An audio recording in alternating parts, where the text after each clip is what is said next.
La la la la la la la la la. La la la la la la.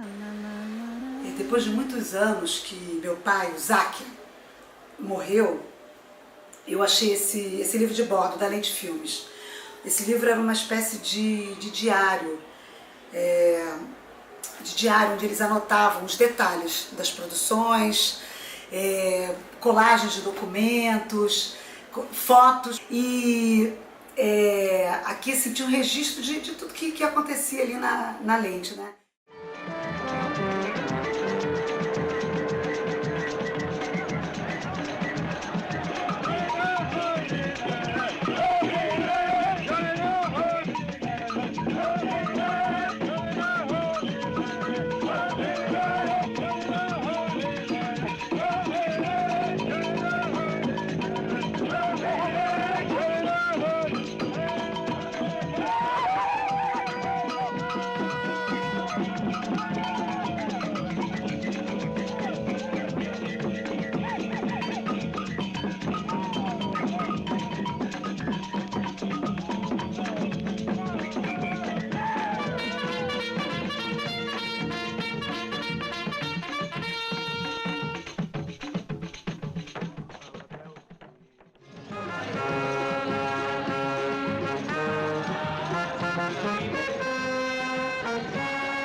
Nós temos que vender esses troços que a gente roubou dos gringos. Acabou, ponto final. A gente não vai vender coisa nenhuma.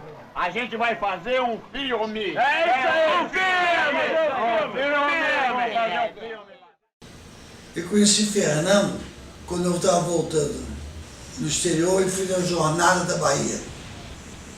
Ele deveria ser o maior roteirista brasileiro. Mas os roteiros dele eram muito bons, muito bons. O próprio Ladrões de Cinema é uma história extremamente sofisticada. Ele me chamou para fotografar o filme. O Fernando recebeu a proposta do Roberto Faria de dirigir o filme. Porque tinha um negócio que era o Bar da Líder, que era um botequim em frente ao laboratório de cinema, em que todo mundo se encontrava ali todo dia. Aí ele me convidou, eu li o roteiro, fiquei encantado. Belo roteiro, belo roteiro. Qual é o filme que a gente vai fazer? Peraí, rapaz, tem que pensar. Mas pensar o quê? Vai pensar na história, né? Já sei. Já sei, malandro. Pensei, já sei. O que é? Vamos filmar o morro, vamos filmar a tendinha, vamos filmar uma pelada na quadra, vamos filmar as mulheres, as crianças. As crianças, malandro! O futuro está nas crianças! Então tu acha que cinema é paisagem?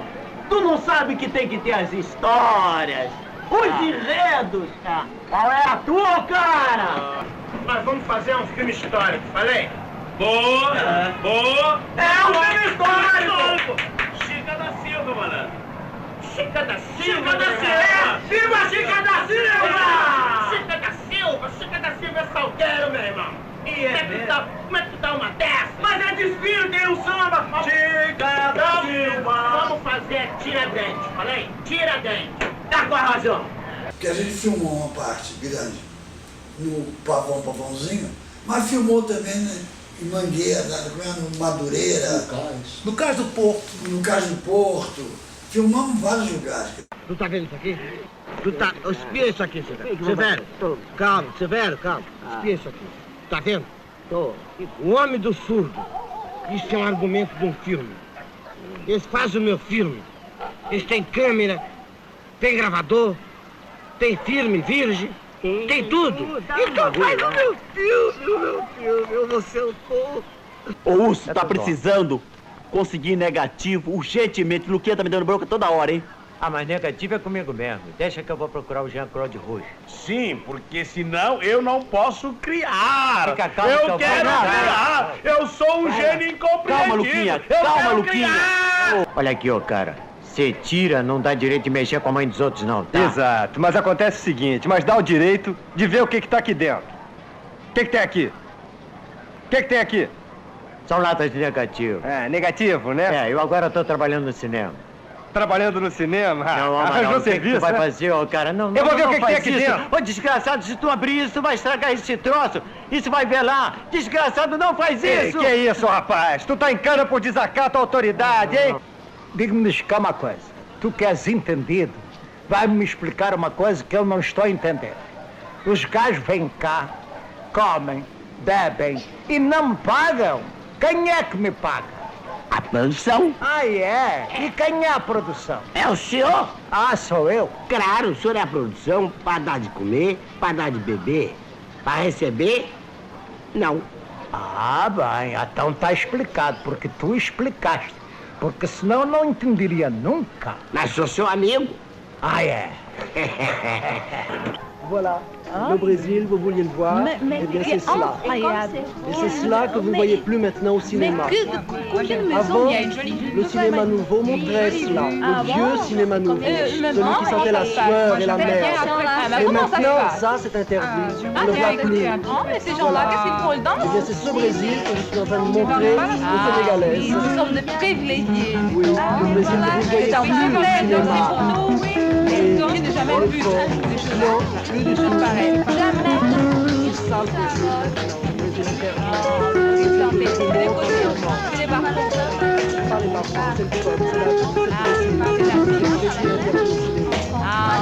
Maintenant vous le voyez. Inconfidência Mineira. As ideias do século, a literatura liberal, a filosofia racionalista, o sentimento revolucionário, rodando da Inglaterra para a França e daí para o Novo Mundo, coroavam-se em uma geral transformação política. Não era somente uma colônia ou um grupo de colônias que se separava com uma força irresistível do seu patriotismo recente da metrópole intolerante. Vou apresentar os personagens. Doutor Gonzaga, Dona Maria Doroteia de Seixas Brandão, Tenente Joaquim José da Silva Xavier e Bárbaras. Soldados e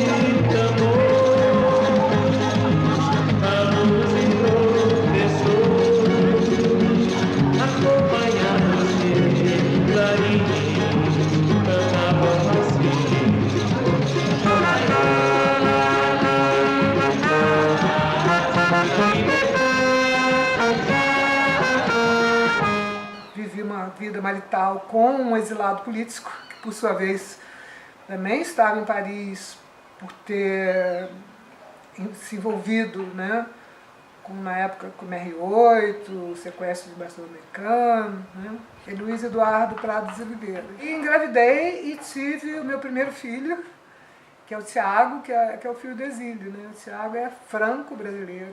E aí surgiu esse conflito com o pai do Tiago, né, que ainda não podia voltar. Fomos para a justiça francesa e eu perdi a guarda do Tiago.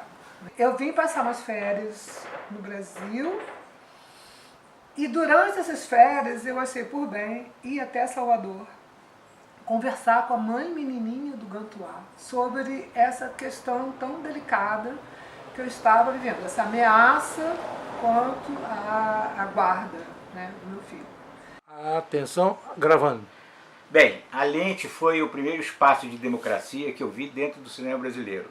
Era uma festa permanente, dava de tudo e era um sentido de produção permanente, quer dizer, você não ficava esperando, você fazia juntamente com várias outras pessoas. Na minha época estava a Norma Bengel, estava o Jabor, estava lá com o filme, estava o Fernando Campos, né? Estava o Fernando Campos, e estava eu lá com Crônica e com Assuntina. Eu acho que foi assim uma visão democrática e ao mesmo tempo uma visão política da realidade daquele momento e que me deixou marcas assim profundas. Nunca mais eu vi uma produtora com um grau de liberdade em que se vivia na Lente Filmes. Fordlândia. O local, à beira do rio Tapajós, escolhido por Henry Ford, foi logo sofrendo uma mudança imensa.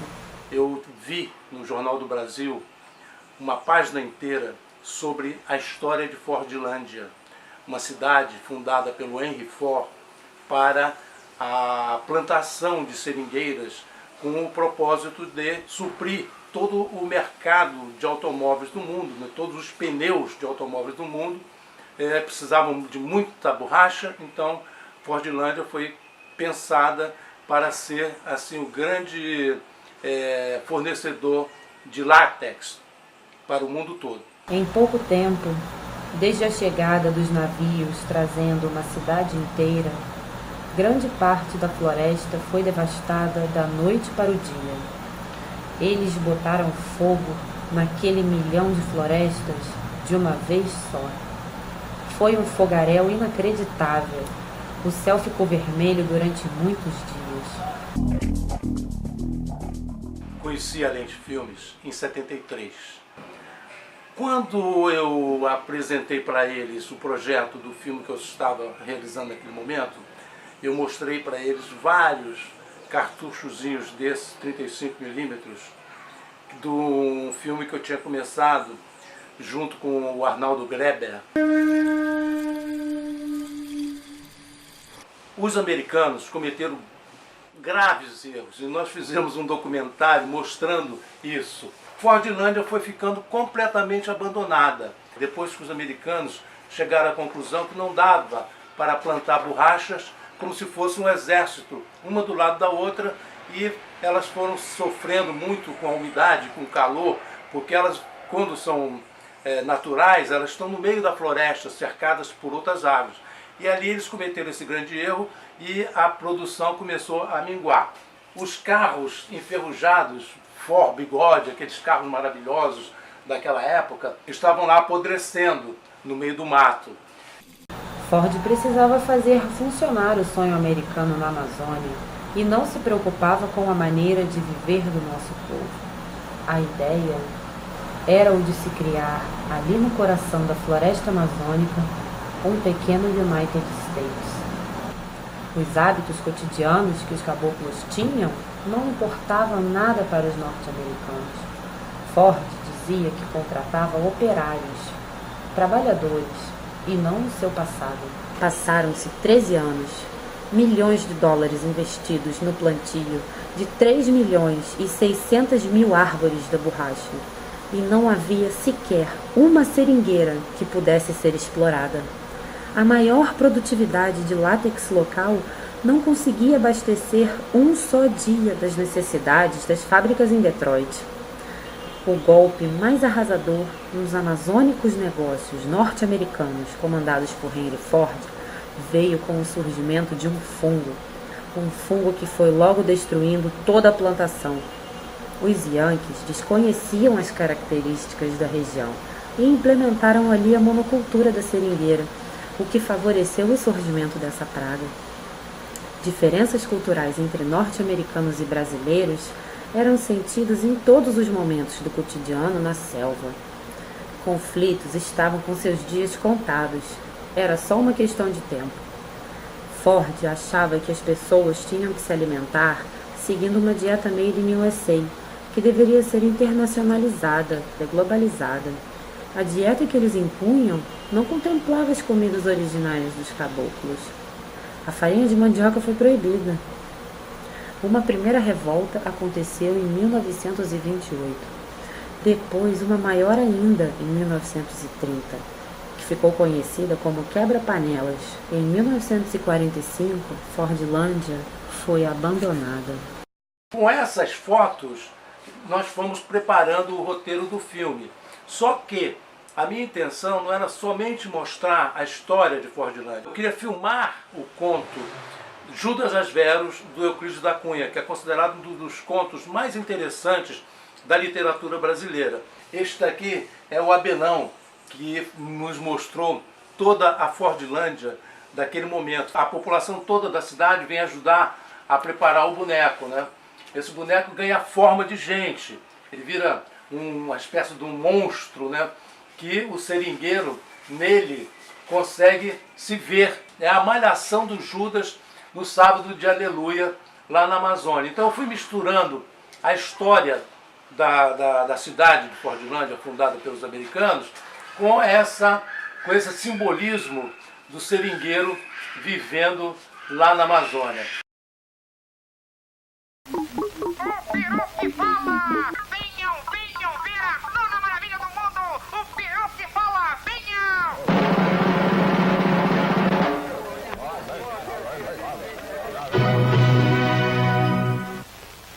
A Lente Filmes era minha vizinha, 2 ruas de diferença.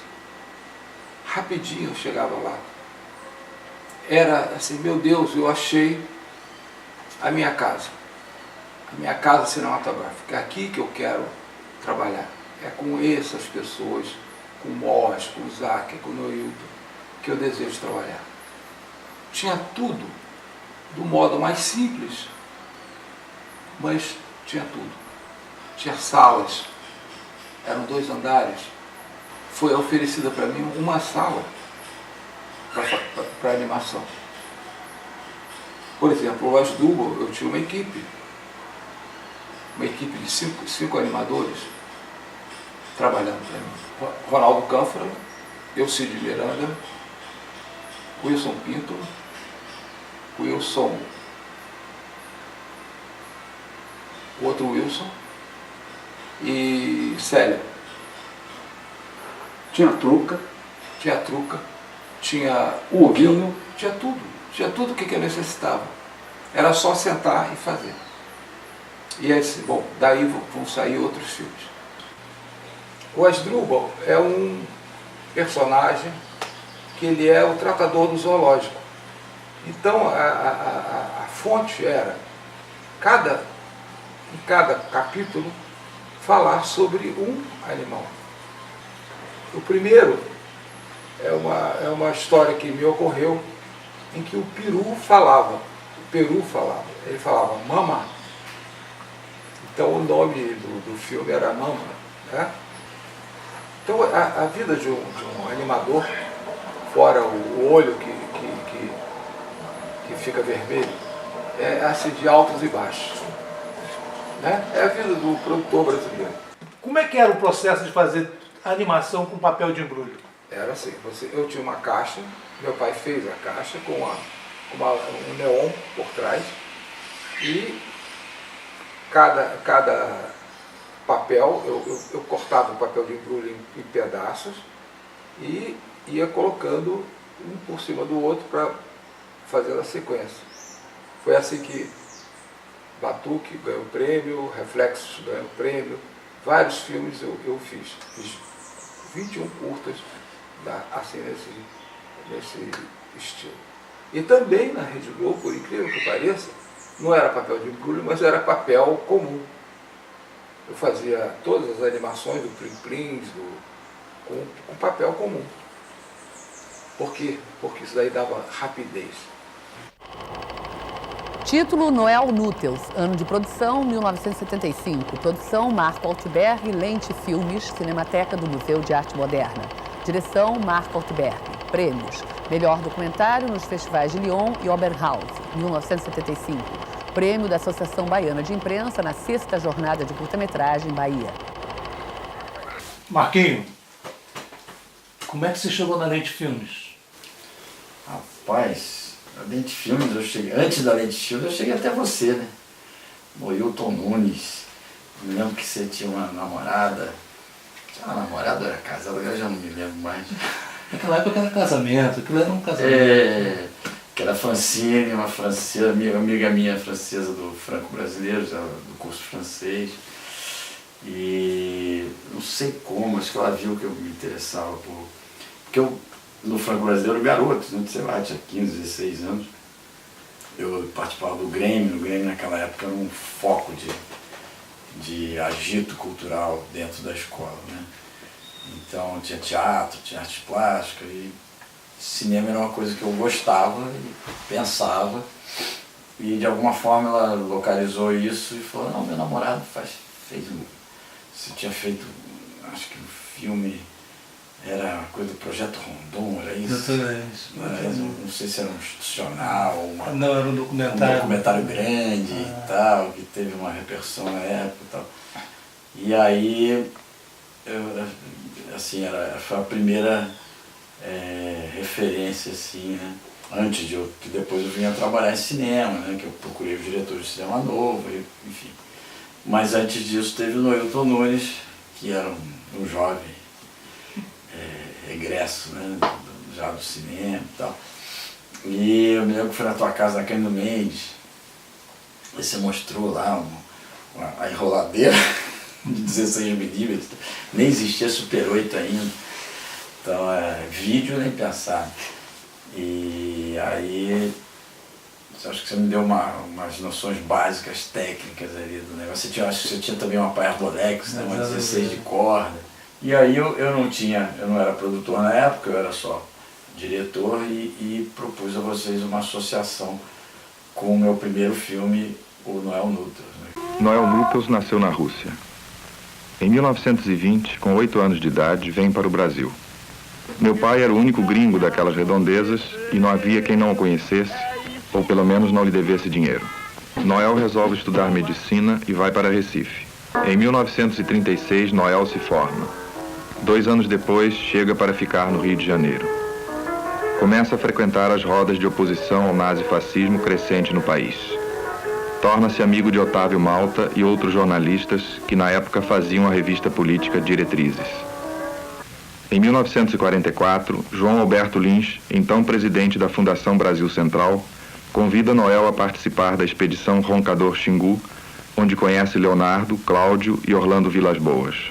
E ele sempre repetia aquilo que o Maloré, o índio Carajá, disse a ele: doutor, o seu povo entrou em contato com o meu povo e fez o meu povo cuspir sangue. E agora? Porque o padrinho delicado italiano havia trazido tuberculose e passado aos Borô. Em 1952, no final do curso, apresenta sua tese afirmando que a tuberculose não é apenas um mal urbano, e sim um mal maior no meio rural. Noel já tinha posto em prática este projeto. Baseado nas suas relações, conseguiram um aparelho de raio-x e, ajudado pela FAB, realizara viagens para biografar os índios.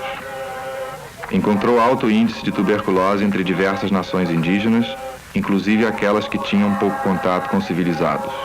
Noel propõe ao então ministro da Saúde, Maurício de Medeiros, a criação de um serviço sanitário que atendesse os índios.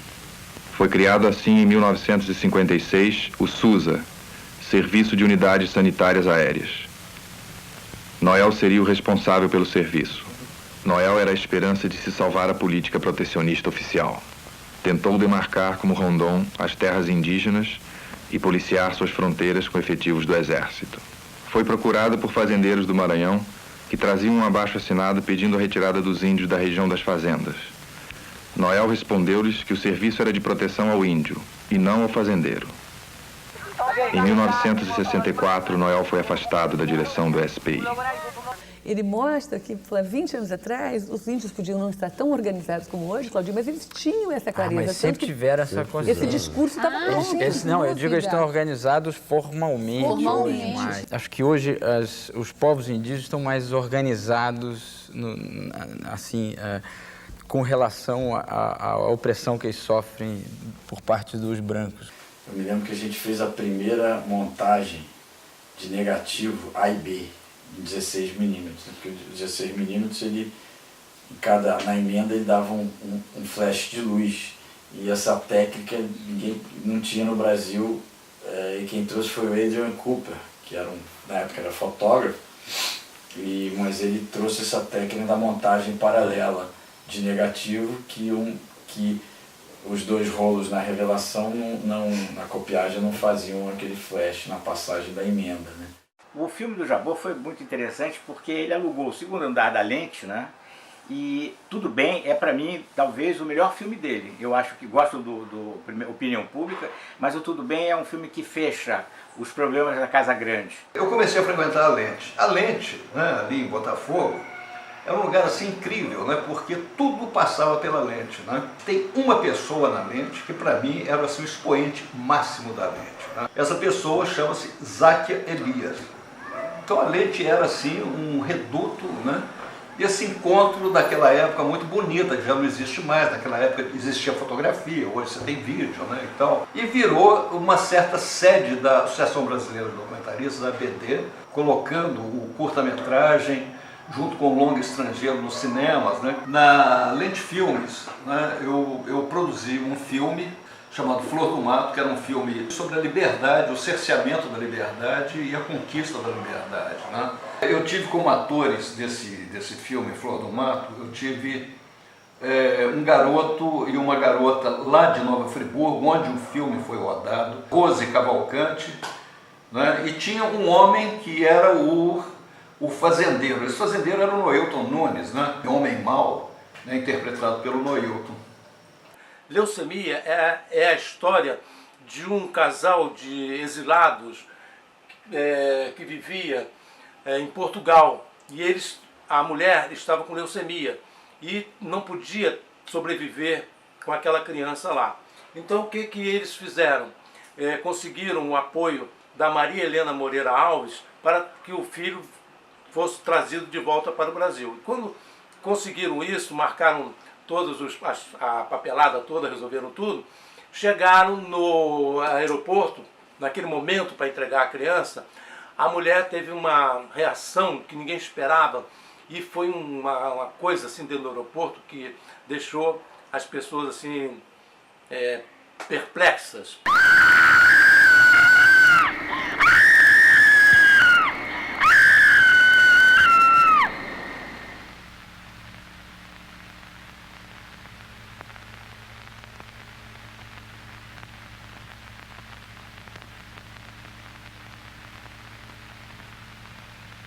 Meu nome é Maria Sena. Eu saí do Brasil na década de 70, voltei com anistia. Esse é o Júlio, meu filho, que é aquele bebê que eu entreguei na leucemia para o povo brasileiro criar. Quando nós saímos do Brasil, a gente não pensava em voltar e encontrar um país diferente. A gente estava saindo um pouquinho para se preparar, ia voltar, ia tomar o poder e ia transformar isso aqui numa superpotência. Eu admiro muito a minha mãe, de ser uma pessoa que teve um passado de guerrilha, um passado de clandestinidade, fudida, de que o Brasil não deu nenhuma possibilidade dela ter um futuro aqui dentro, de ela, meu pai e toda a minha família. Todo mundo ia ter pão, saúde e educação. A gente não saiu daqui para ser derrotado, não. Todo mundo saiu daqui para ser vitorioso. Eu sou super privilegiado, eu tenho que agradecer muito. Eu acho, assim, eu tô vendo como é difícil para um jovem, porque eu imagino na época dela, a ditadura que devia ser, o governo virando as costas como sempre virou até hoje. Até hoje eu penso que nós não fomos derrotados, nós fomos vitoriosos, porque o país está do mesmo jeito ainda. Está precisando ainda de pão, saúde, educação, está precisando ainda de gente que tenha coragem de lutar. E eu aproveitaria a presença aqui do filho de Humberto Mauro, o Zequinha, para fazer a entrega deste prêmio. E desejo que te traga felicidade e que você possa produzir. E eu me lembro que nesse evento, uma moça, que eu não me lembro quem era, me deu uma chave na mão e falou, se você não tem onde ficar, você pode ir para minha casa, porque eu não vou dormir lá hoje. E a casa dela ficava num lugar de difícil acesso, era uma comunidade, uma favela. E aí, depois do evento, depois da grande vitória do Noelton, que ganhou o festival com seu filme, né? O Noelton se prontificou assim, a me acompanhar até essa comunidade, essa casinha.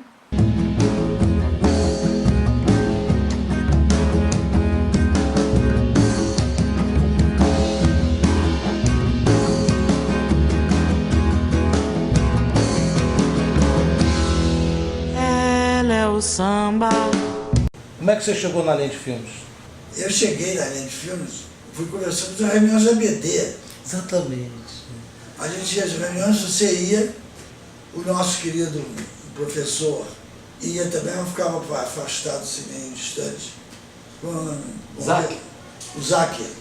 O Záquer ficava assim no fundo e ficava, depois vinha conversar também, conversa de pé de ouvido. Então o Záquer era o caminho mais curto, porque ele era mais objetivo. E tinha o cara desanimado, o Stilpen, que fez um filme com vocês, que é uma beleza de filme, que é A Festa do Céu. Exatamente. Voar?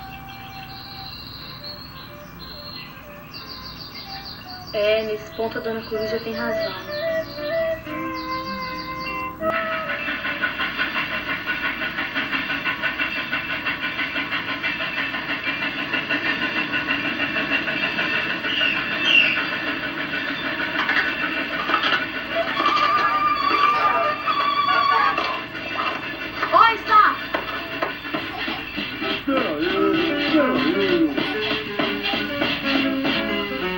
Então daí eu conheci o Zaque, você, depois o Morris, depois mais tarde, um sobrinho lá do Hugo.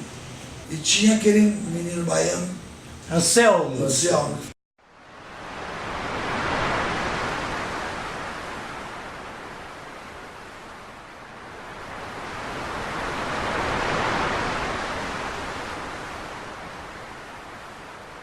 Se não tivesse acontecido nada nos anos 70, nos anos 80, nos anos 90, hoje a gente estaria aqui achando normal o que está acontecendo. E graças a tudo mais, ao Oxalá e o que mais existir, existe muita gente que está se rebelando contra a situação. Mas estamos nessa situação porque existe um passado que nos traz história para isso, né?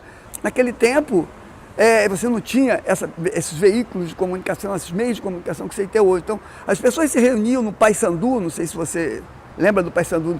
Pois eu sentava no Paissandu, tinha um cara chamado Jorge Ben, que não era Jorge Ben, que estava do meu lado, estava do lado de Flávio Luiz Oliveira Chaves, que era fotógrafo de Noilton, que estava do lado de Luiz Otávio, eram pessoas que estavam ali que acabaram virando os pensadores da época, que trazem um pensamento que refletia um pensamento que estava no Paissandu. E que estava no Paissandu, e que estava em vários pontos, que estava na Vila Matos, que estava lá na Vila Madalena, que estava nos pontos onde se reuniam pessoas que pensavam e discutiam, né? E que viram movimentos de música, viram movimentos sociais, né? Crescem. Hoje eu acho que vive um dos piores momentos da história da humanidade. E tinha a Fátima também, a Fátima. O Fernando me procurou, eu procurei o Zaque, eu procurei a Lente, mostrei o roteiro, eles vão fazer o filme. E aceitaram fazer sem ter contrapartida. Quer dizer, hoje, quando eu penso daquilo, se pegou para fazer um filme sem que a produtora tivesse contrapartida. Ela não tinha nada para oferecer no filme. Um louco! Sem os loucos não se fazem revoluções, meu caro coronel Joaquim Silvério. A loucura de Tiradentes é a loucura radiosa que leva à imortalidade. O que ele tem é um grande coração para morrer por uma causa. E fique sabendo, ninguém como ele tem trabalhado tanto pela nossa causa. A Fábula da Festa no Céu era o curta-metragem mais requisitado na Embrafilme. Alô, gente! Vamos saber a sorte chegou! Alô, meus amiguinhos! Que é isso, Joaquino? Uma coruja! Traga pra senhora! Correio! Jura que deve prestar mais atenção? Fica dando seus pulinhos por aí sem se preocupar. Pietro Mário, ele fez emendou as historinhas por dentro do roteiro. Veja como a senhora fica quando está triste.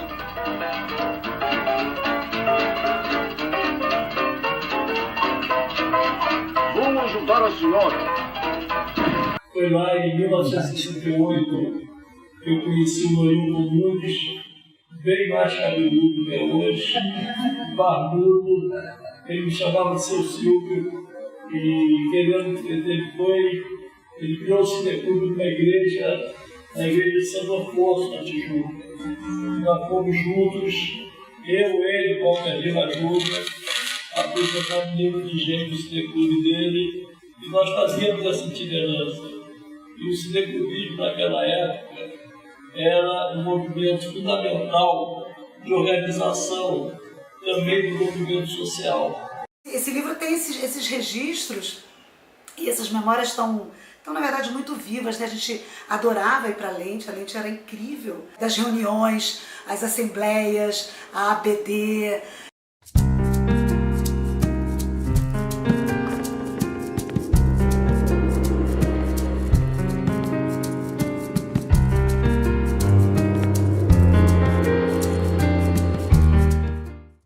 determinado momento da minha vida, eu tive uma namorada. Durante um período, essa pessoinha maravilhosa, e sumia. Às vezes ela vinha lá em casa, me visitava, passava 2, 3 dias e desaparecia totalmente. O pessoal da televisão procurando alguém para fazer um filme, um comercial, e ela desaparecida. Bom, o que aconteceu?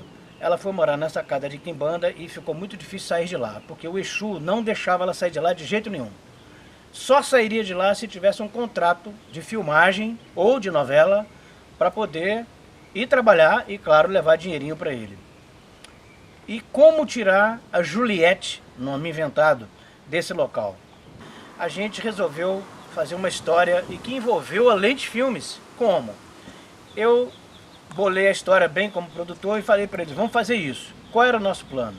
Fazer um contrato falso, mas esse contrato tinha que ser feito com uma produtora que nós conhecêssemos bem, e era a Lente. E lá vinha ela saindo, eu do lado de fora, com o coração na mão, o Beto dirigindo o carro. Finalmente, o cara conseguiu liberar Juliette.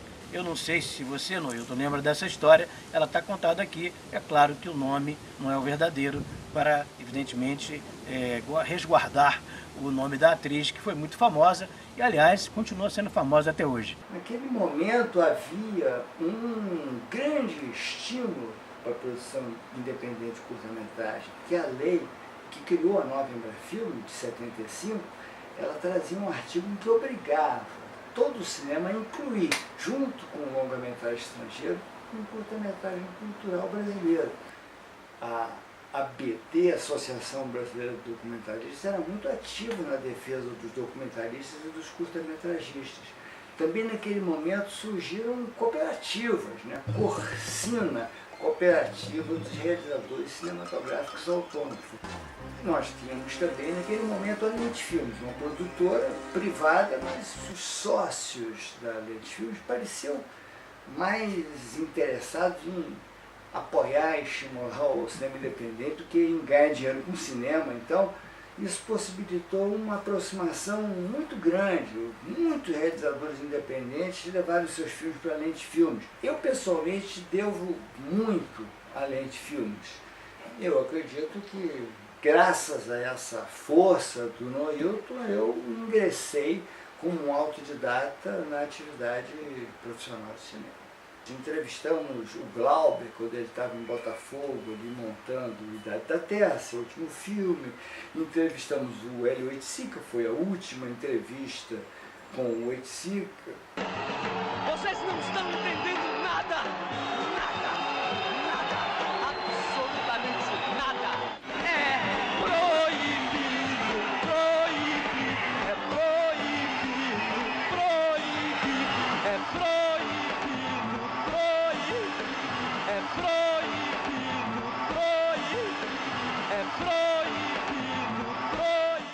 Precisa ficar sabendo de uma vez por todas que eles sempre vão apelar para a violência. E ai de nós, se nós não nos prepararmos para essa violência. E vem cá, como é que a gente entrou no presídio para gravar Os Presos Políticos? Em 1979, ano da anistia, as coisas estavam demorando um pouco a acontecer. E nós tínhamos alguns contatos com presos que estavam ali na Frei Caneca. Tinha lá uma parte do presídio onde ficavam os presos políticos. Foram os últimos presos políticos do Rio de Janeiro, os últimos que saíram já no ano da anistia. Então, nós chegamos lá, filmamos, uma câmera 16mm com rolinhos de 100 pés, eram rolos minúsculos, que acabaram saindo de lá em pés de abajur artesanal feito pelos presos. Nós pudemos então revelar esse material e fazer um pequeno filme sobre a anistia, sobre o ocaso da ditadura. Alguém cantando longe daqui, alguém cantando ao longe, longe.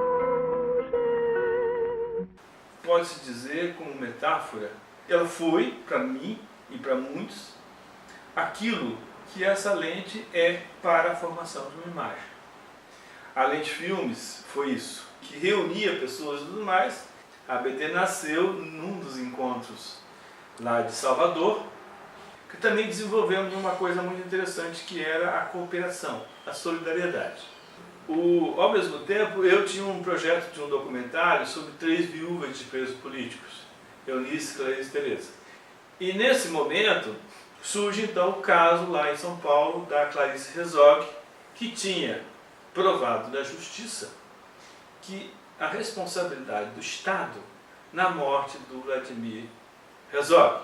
Eu vi que também 2 outras viúvas, a Eunice Paiva e a Tereza Fiel Filho, tinham se animado a entrar com o mesmo tipo de ação contra o Estado. Nessa edição do Jornal do Brasil, tinha a foto das 3. Eu olhei na matéria, assim, no jornal, de manhã, lendo, e falei assim, peraí, a ditadura acabou de ser derrotada. 3 mulheres vão derrotar a ditadura. E aí surgiu a ideia de fazer o filme. Fui para a Lente Filmes, comecei a comprar material. E aí falei com o Nilton, olha, você pode me ajudar e tal. Aí tinha um pessoal de São Paulo, que a gente já conhecia, uma produtora lá também, no mesmo estilo nosso, no mesmo estilo cooperativo, no mesmo estilo de convivência. Recém-saída da Faculdade de Comunicação Elia Alonso, fui convidada por Noilton Nunes, que era meu professor de cinema nessa escola, a trabalhar na Lente Filmes. Minha turma na faixa, eu tinha o Arthur Chechel, a Sheila Vaz e o Chakra, meu amigo até hoje. O Noilton era o presidente da ABD. A Lei do Curta-Metragem Brasileiro, estratégia urdida na resistência por cineastas como Cosme Alves Neto, Nelson Pereira dos Santos e você, Sérgio Santeiro, foi uma conquista revolucionária e ainda é.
A Sontina foi muito bom. A Sontina foi um gesto de liberdade, de grandeza, de paixão, de amor, de docilidade. E eu acho que assim foi um encontro com o pessoal do Teatro do Pão e Circo, né, que era o irmão do Zé Celso, que fazia o Casamento do Pequeno Burguês, em Paris. Eu conheci a Ana Lu, e aí escrevi o roteiro para a Ana Lu ser... E foi feito dentro da Lente, né?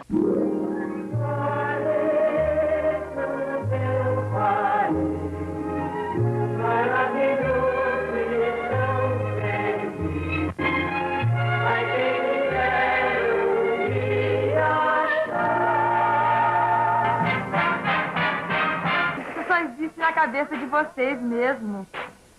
Ai, agora eu vou pro teatro. Estamos ensaiando um novo número. Depois eu te conto. Eu fui convidada para trabalhar num filme político. Não! Sai, vem cá, vem cá. A Crônica, cara, é um filme que foi feito lá na Lente, né? Mas foi um filme que acabou bem. Eu acho que as pessoas se gostaram, lutaram pelo filme.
A lente era quase que uma festa dentro de uma democracia fúnebre, mas ainda assim se resistia de algum modo. E eu acho que se lutou muito para que o cinema não morresse naquele momento em que se investia pesadamente na descrença do país e na descrença do cinema brasileiro. Uma série de episódios relativos à ditadura emergiram, começaram a ser comentados. Um deles foi a atuação gloriosa, heróica do Sérgio Macaco. E Norton me convidou para ir à casa do Sérgio Macaco. Eu era um técnico de som e fomos nós dois lá. O Norton fotografou, eu gravei o som, mas infelizmente esse material não está disponível porque o Sérgio Macaco espertamente pediu para deixar o negativo lá, as fitas de som lá. Uma coisa complicada. Ele ia segurar esse material porque o Costa Gavras ia fazer o filme sobre a vida dele. Então eu tinha que esperar até o momento que o sim ou não do cara. Eu falei, pô, anos esperamos. Estamos há 30 anos esperando o Costa Gavras fazer o filme sobre o Sérgio Macaco. Há determinações insanas de uma época triste do nosso país. Infelizmente, sua história é contada em conta-gotas. Externou a necessidade de uma escalada de terror. Sim, era a ordem de um superior da aeronáutica, um capitão-herói, com incontáveis missões de salvamento, com cerca de 600 saltos na selva. Explodir o gasômetro na hora de grande movimentação, jogar pelos ares uma represa e interromper o fornecimento de energia elétrica à cidade, jogar 40 políticos ao mar. E culpar os que lutavam por um Brasil livre dos ditadores. A explosão do gasômetro na sequência de atentados seria catastrófica para a cidade do Rio de Janeiro. O homem que disse não recebeu o reconhecimento formal de que agira certo somente 3 dias após a sua morte. La la la la la la la la la la la la la la la la. La la la la la la la la la la a Lei do Curta, a Cooperativa Corsina, que mais não, e um monte de gente que passou, né? A Francine, caramba, Isa, Mônica, Sheila, as Anas, Tereza, o Carlinhos, o Antônio Português, o Guinho, César Antônio também. Além de filmes, uma das coisas mais importantes da nossa vida, na vida do Záquia e na vida de todos que participaram dela. Mas eu lembro que eu ia com meu pai, garoto, para Lente. Eu tenho até uma fita de... Meu pai gravava quando nós éramos crianças, né? E em uma das fitas, meu pai pergunta, o que você vai fazer quando crescer, Daniel? Eu digo, eu vou trabalhar na Lente. Ele até brinca, pô, na Lente, Daniel, não vai ganhar dinheiro? Eu falei, pô, porque ele brincava com isso, né? Porque realmente a vida é dura, a vida de quem faz cinema era dura naquela época e é dura hoje também, enfim. Eu entrei na Lente Filmes por uma carência afetiva naquilo que eu estava fazendo, ou seja, eu era advogado, não estava muito com tesão na advocacia naquela ocasião e era vidrado em cinema. Então apareceu uma oportunidade, e eu não sei nem porquê, eu resolvi me aventurar. Só que essa aventura foi funda. Qual foi a oportunidade? A oportunidade foi aparecer 2 loucos querendo sócios para entrar na Lente Filmes. Os loucos, quer dizer, o mais louco, o Noilton, e o professor Záquia. Você era o câmera na mão, o Záquia era o professor, e faltava, eu acho, que vocês queriam um certo conforto de direção ali. E, obviamente, eu já gostava, aí me apaixonei, né? Quer dizer, foi uma coisa que me supriu emocionalmente, me satisfez e a gente foi embora. Só que não era fácil, porque naquela época a gente não tinha a estrutura de hoje. Você tinha um cinema antes lei do audiovisual e pós-lei do audiovisual, que é totalmente diferente. E na época você tinha Embrafilme, mas as verbas eram pequenas, e a gente começou a se organizar para produzir. Chegou a oportunidade de fazer o Ladrão de Cinema, embarcamos no Ladrão de Cinema de cabeça. Pô, a gente subia aquele pavãozinho todo dia, com a camiseta que era o nosso passe livre, porque senão a gente não entrava. A mãe do chefe do morro era a nossa catering, né? A gente, pô, a comida era dela, então a gente, aquela estrutura, e segurando o Fernando para subir, né? Porque todo dia era a mesma coisa, vamos segurando, senão ele não chega lá em cima. E, pô, e saiu o Ladrão de Cinema. Aí depois veio Boca do Mundo, com Pitanga, em Atafona, que tudo que está filmado não existe mais. Porque a Atafona é comida pela maré. Então, o que há hoje, amanhã não tem, depois amanhã muito menos. A atriz Camila Pitanga ficou muito emocionada quando falou dos 50 anos de carreira do pai.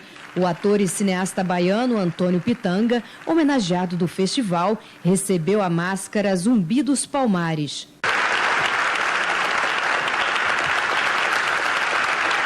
Devo tudo ao cinema.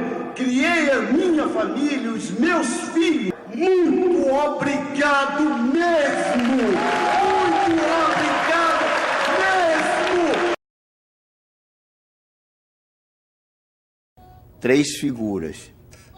Um negro, uma mulata e uma branca. Esse foi o meu foco. Eu disse, não, quero discutir esses 3 personagens do meu país, no centro do universo, no Rio de Janeiro, numa cidadezinha do interior que é o centro do mundo, que era o surgimento da mulata, né? Então a mulata era tal, mas o negro, quer dizer, o processo do preconceito era gritante. E depois pode me mandar embora, mesmo que sejam 4 horas da manhã, chovendo, fazendo frio, amor. E me proibindo de olhar pra outra mulher qualquer. E me proibindo de olhar pra outra mulher qualquer.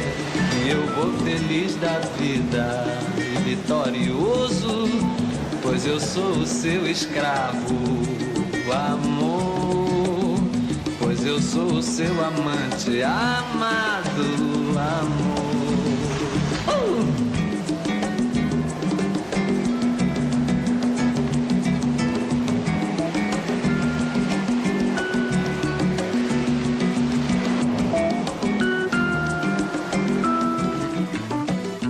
Quero que você me pegue, me abrace, me aperte, me beije, me ame. Quero que você me pegue, me abrace, me aperte, me beije, me ame. E depois me mande embora. E depois me mande embora, que eu vou feliz da vida, amor. Que eu vou feliz da vida. Quero ser mandado, acariciado, machucado, adorado e amado por você. E depois pode me mandar embora, mesmo que sejam 4 horas da manhã, chovendo. E como é que foi o encontro com a Norma Bengel? Bom, um pouco difícil, porque a Norma era uma estrela, tinha chegado há pouco tempo da Europa e se achava, realmente ela tinha nome, não tinha como discutir. Mas eu era muito jovem e fiquei assustada. Eu tinha 19 anos quando eu fiz o filme, sim. Um dia eu estava no escritório do Maurício Nabuco e o Pitanga chegou com a esposa Vera Manhãs, porque ela ia participar do filme. A Vera Manhãs engravidou da Camila Pitanga e o Pitanga me achou e me chamou para fazer o filme. Na Boca do Mundo. Como é que você conheceu a Lente Filmes? Antônio Pitanga me levou na Lente Filmes e disse, olha, você tem que fazer um teste. Mas eu já te escolhi, mas nós fomos à Lente e ele fez um teste. E ele comentou que tinha posto um anúncio no jornal. E quando nós saímos da Lente, eu me lembro da sala, fizemos o teste, saímos, tinha uma fila de meninas. Por causa do anúncio. E eu achei... assim, engraçado, ao mesmo tempo fiquei com peninha delas, porque já estava escolhida a atriz segundo Antônio Pitanga. Eu me lembro que o mar invadia e a onda, nossa, a onda crescia uma força que assustava. E as pessoas tirando as panelas, as coisas, as roupas, desesperadas, fugindo, né? Porque o mar invadiu acabou a rua, você entrava na água e pisava nos ladrilhos, num pedaço da pia. Eu fazia parte da diretoria de uma escolinha de artes para filhos dos exilados políticos de Paris. Eu contando, né, dessa experiência para o Newton, ele me ofereceu uma cópia. Na época as cópias eram aquelas cópias, aqueles bandejões de metal, né? Eu me lembro que eu levei essa cópia da Festa no Céu que o Newton tinha feito. E depois de ter passado inúmeras vezes esse filme, ele apareceu em Paris. Os anos 70 foram anos de grandes intensidades de relação, né? Eu acho que a gente precisou viver essa intensidade de relação até para poder enfrentar a ameaça que a ditadura fazia sobre nós, né? Sobre as nossas vidas, né? Flores e alegria veio a abolição, a independência laureando seu brasão. A margem, soldados e tambores, alunos e professores, acompanhados de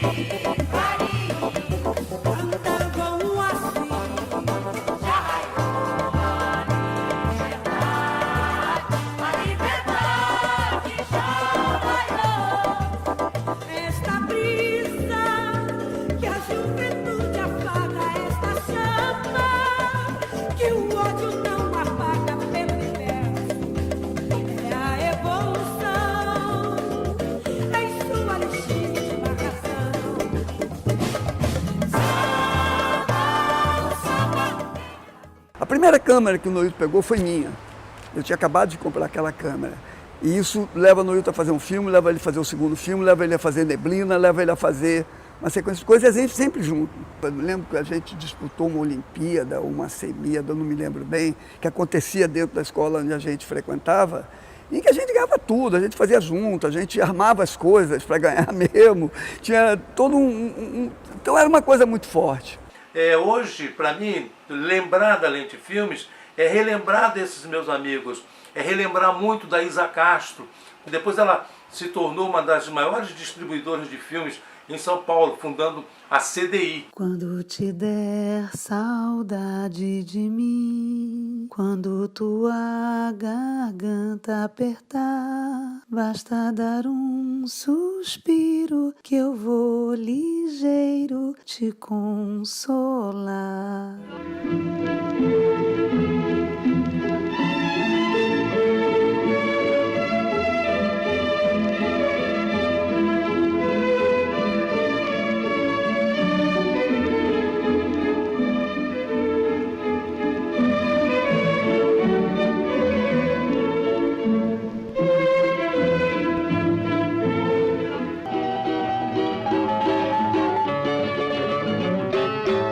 Século XVIII em Vila Rica, foi nos áureos tempos da coroa, que notável vulto da mulher mineira, Personne. Tinha uma agilidade muito grande e um gasto muito grande, quer dizer, porque, por exemplo, aquele baile que a gente filmou na Madureira, que é muito bonito. É muito bonito. Ele tinha figurante com o diabo. Só aquela noite dava para fazer quase um filme. Com Tiradentes, não. Tiradentes é o símbolo do povo. Traz no peito o grito da alma popular. É o único que realmente sente a revolução. E talvez seja o único capaz até de morrer por ela. A montagem a gente montou uma parte. Ali naquela moviola que ficava na secretaria, onde o São Paulo ficava. Onde era Caique. Na Caique. Nós terminamos montando o rolo de Renzo. A mixagem foi feita pelo Goulart, de La Riva. O cartaz do Ladrões é um dos melhores que eu já vi. Ele é muito bom, aquele cartaz. E foi feito pelo aquele nosso vizinho Eugênio Rich. Eugênio Rich. O Eugênio pediu pra gente botar o filme da moviola, aí ele Eu pensei, pô, vai passar o filme inteiro aqui. Aí não, passou só a primeira sequência. Aí quando chegou nessa cena do... Ele falou, para. Aí eu parei. Eu quero esse fotograma aqui.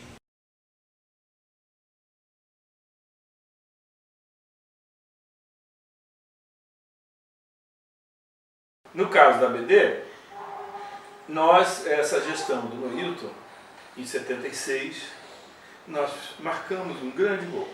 E foi nessa que entrou um personagem muito importante na história da BD e da lente. E veio e tem um papel fundamental, que é o Sérgio Santelli. Exatamente. Então, o Sérgio Santelli trouxe o quê?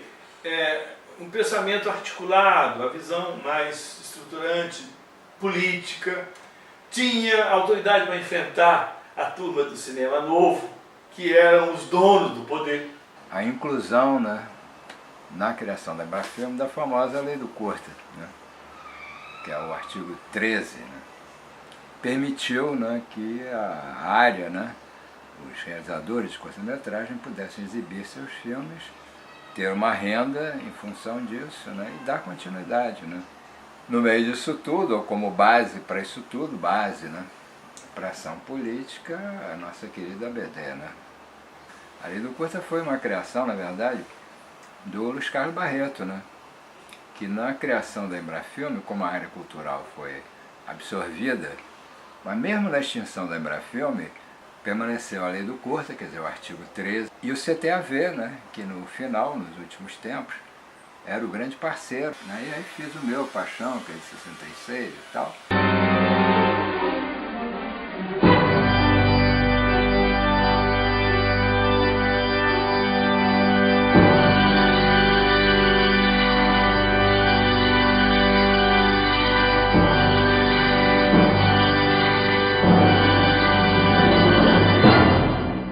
Depois o seu, né, a Neblina. E o Festival JB teve essa coisa interessante, porque ele trouxe gente de vários pontos do país, entendeu? O que eu acho que é importante guardar nesse filme é o clima, o ambiente de comunhão, né, que houve nesse período, nessa década de 70, digamos assim.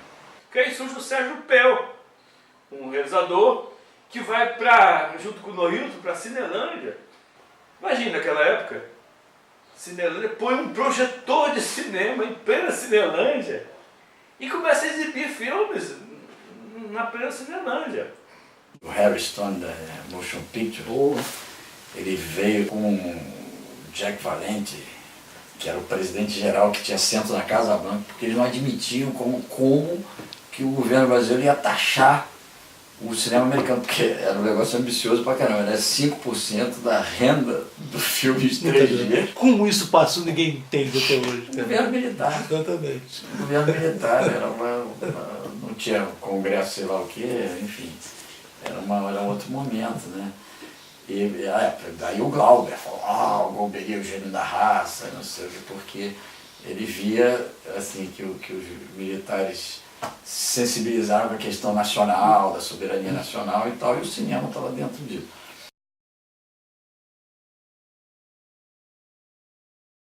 Così, in questo modo, l'industria cinematografica americana è già arrivata a dominare tutti i mercati con una media del 80% su ogni altra cinematografia. Ninguna cultura, ninguna civilización puede justificar con argumentos democráticos ocupar el 80 o el 90% de los espacios de comunicación mundiales. Yo estoy proponiendo desde hace años la creación de un canal de televisión del Mercosur. E se fores infeliz? E se não conseguires libertar a pátria? Pelo menos terei lançado a semente da liberdade nas almas brasileiras. Preferes então a pátria, minha e teu filho? Mas é justamente por amar a ti e a ele que eu quero dar tudo à minha pátria. Até a própria vida. Considera a tua condição, considera a minha. Que valemos nós? Nada. Que direito temos nós? Nenhum. Queres que nosso filho não tenha direitos nem liberdade como nós? Eu quero apenas ser brasileiro. Quero que sejas brasileira. Quero que meu filho seja brasileiro. Quero que brasileiro, bem brasileiro, seja todo o meu povo. Está aberta a audiência do Tribunal da Alçada para ouvir os réus da Conjuração das Minas Gerais. São os autos do processo. É o alferes José Joaquim da Silva Xavier, por alcunha o Tiradentes? Sou, senhor juiz. Diga, quais eram os fins da conspiração? A proclamação da independência e a instituição da República. E o alferes confessa isso claramente. E que este seja levado pelas ruas com sobraço e pregão até a forca e que aí sofra a morte natural. Chegará o dia em que o povo julgará os juízes que fizeram uma cirurgia. E nós estávamos totalmente anestesiados. Não tinha passado o efeito da anestesia. Somente agora está acabando o efeito da anestesia. Ele pode pedir minha prisão todo dia. Mas ele se prepare, porque esse país vai ter uma regulação do meio de comunicação. A gente não pode continuar sendo refém de mentiras.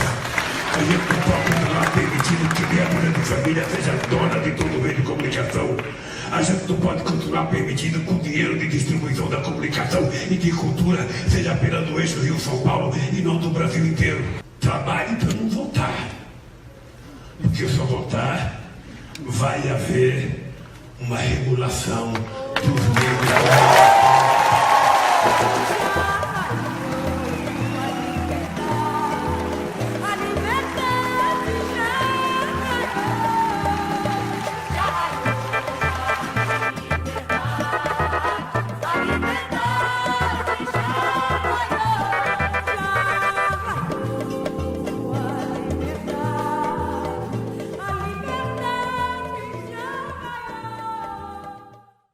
Vocês devem estar lembrados de que no último carnaval, uma equipe de cineastas americanos que filmava a nossa grande festa popular para fazer propaganda do nosso país no exterior, foi assaltada em plena avenida por malfeitores que lhes roubou dinheiro e equipamento.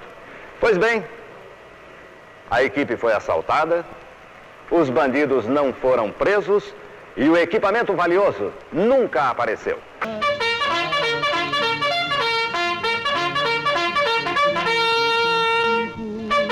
Ei-los que chegam!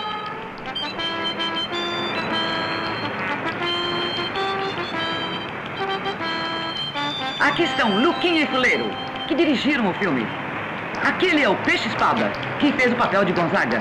Aquela é a Maria do Português, a Marília da Fita. Depois da exibição, os criminosos voltarão às suas celas, onde aguardarão o julgamento pelo crime que cometeram. Com flores e alegria veio a abolição, a independência.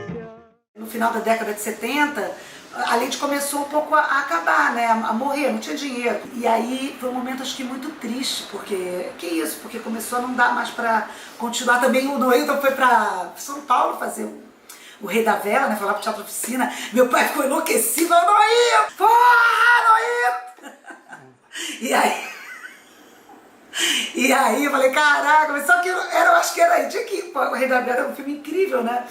E Noilton foi lá, se aventurou mesmo, foi fazer o Rei da Vela. Dizem que é o apocalipse now. Eu quero é o paraíso agora. Eu sei que nós estamos fora, não importa que eu sou infinito e o apocalipse é sonho da história.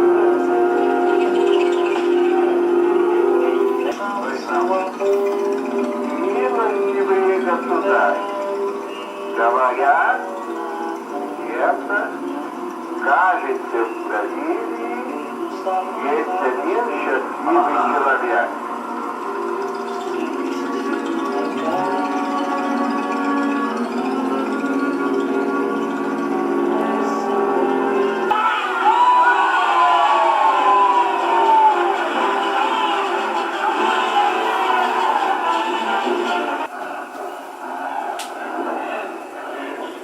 Está morrendo. A minha vida começa. A Bela!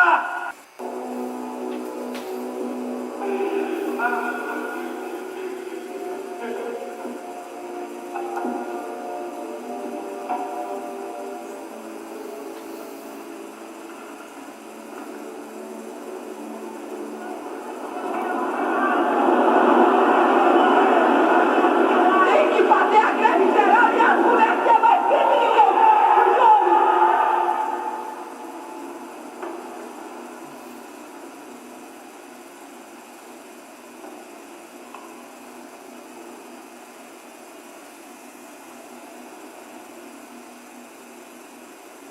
É a revolução social.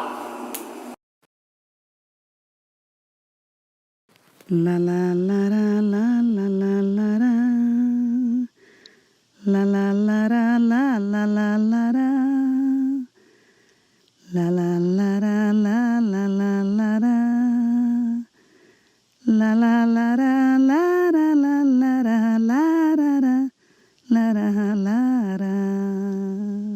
Quando te der saudade de mim, quando tua garganta apertar, basta dar um suspiro, eu vou ligeiro te consolar.